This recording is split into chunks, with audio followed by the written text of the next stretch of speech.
The one thing I've noticed is more often than not, these analysts and these critics and these writers and these sportscasters and sports talkers, they all seem to, in the end, believe it or not, a majority of them seem to give these teams a positive review of their picks. And, you know, at the end of the day, they're like, they had a good draft.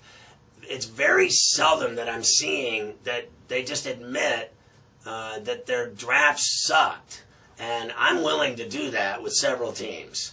I'm not afraid to say a team had I'm just not buying half of these teams.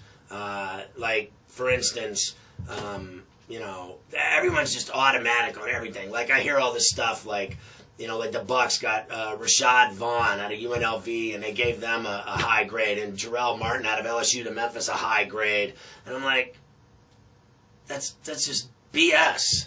That's just some guy saying that. Like, I don't believe for 1 minute either one of those players are going to matter. I could go on and on and on and on and on about guys that that I'm looking at that they're saying had great drafts with players that the writers and the sportscasters have never even seen play once, ever. Not even on film. I'm not going to sit here and lie to you. I'm not going to sit here and act like I'm some kind of genius about some kid from Lithuania or Latvia.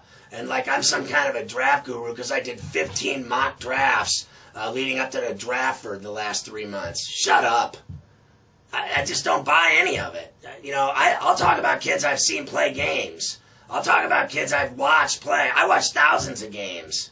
And I have been to international games. But I'm not going to sit here and do you know how many teams got thumbs up and got great grades? Are you kidding me?